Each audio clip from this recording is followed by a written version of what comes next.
Welcome everybody to the Kane Shannon Weiler Employment and Labor Group. My name is Michael Weiler. I'm a recent addition to the group, having joined Kane Shannon Weiler, my brother's firm, in October 2019. I want to introduce Chris Drinoff. Chris is the head of our group, and I was pleased to join the group in October 2019. Chris and I thought that we would talk about some things that we hear quite often from our clients, and maybe give you some insights into how Chris and I operate and our group operates. The first thing that comes to mind when I meet with a new client, whether it be a corporate client or an employee, is how much it's going to cost. What are the cost of legal fees? Because legal fees are expensive, and you can't get around that fact. But what you can do, and what we think we do well, is to help you manage your legal fees, and that in part means managing your expectations, okay? So what I do on any file I have is sit down with the client early on and talk about legal fees. How much is this going to cost? Now, we charge on an hourly rate. Chris and I think, are very competitive with our rates. I haven't raised my rates for a number of years.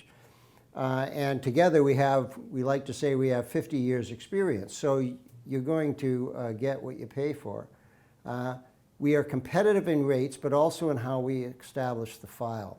So the first thing I do is say, what are your expectations? What do you think you're going to get out of this? Because if they're wild and through the roof, we're going to let you know that at the beginning. But if they're reasonable or often understated, we move to the next step.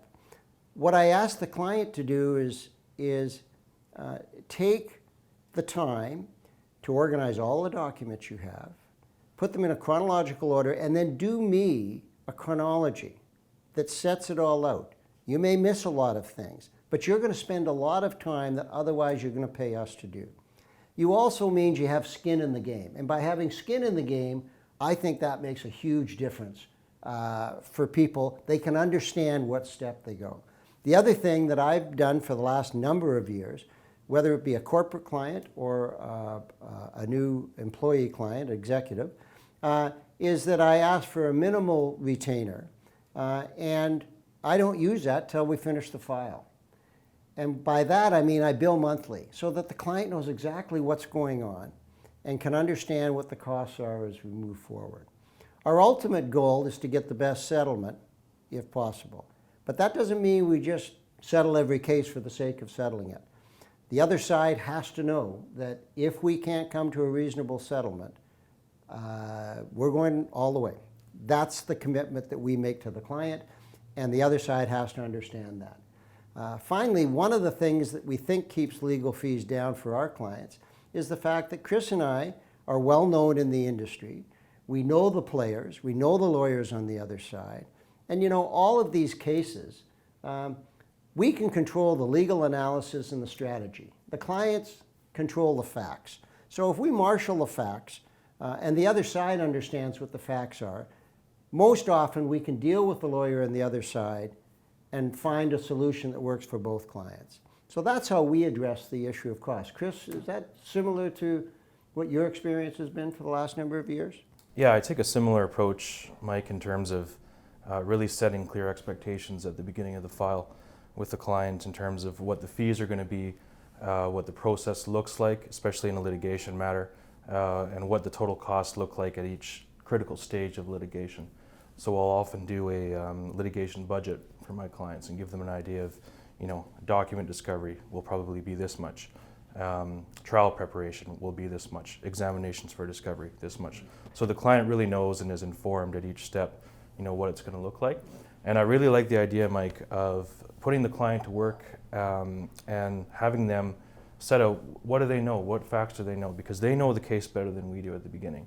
And it's better use of their time to get that ready for us than to have us sit down with them for hours and hours to try to get the facts from them. And I think it does vary. It's interesting you mentioned the litigation model, but there are other areas. For example, a lot of my clients have union issues. And there, it's a little bit difficult to simply have for the employer decide, well, you know, how much is it going to cost is going to be the driver. Because this is a complication you have the union down the road. So it may be setting precedent. So each case may have a different interest that the client has to, but it's all back to the same thing. What are your expectations? How can we satisfy those expectations? Starting from the premise, we know what we're doing, and we think we can provide a good result in all cases. So there you go. And one more thing, Mike, in some of our advisory work, things like drafting employment contracts and workplace policies, we've seen a trend in the legal industry towards fixed fees for those sorts of things. And so I think, you know, in certain cases where we have a specific piece of work that the client wants us to do, rather than bill at an hourly rate, we can tell the client, you know, this is going to be the cost for this policy manual, this will be the cost for us to draft your employment contract. And that gives the client, especially in these times, a little bit more certainty in terms of what the legal costs are going to be for what they need to be done. What Chris and I have committed to do is reach out to our clients and provide them with as much information as they can. You know, absorb and deal. So we found that the one thing out of COVID, instead of having in-person seminars, we're doing more and more webinars. Because we think if employers, and especially the HR managers or the CEOs or whatever, can understand the landscape of a general area without drilling down, they may start to see how they can organize their affairs better to avoid the problem. The thing is, if you go to webinars, you may find a way to avoid phoning us when you've got a real problem.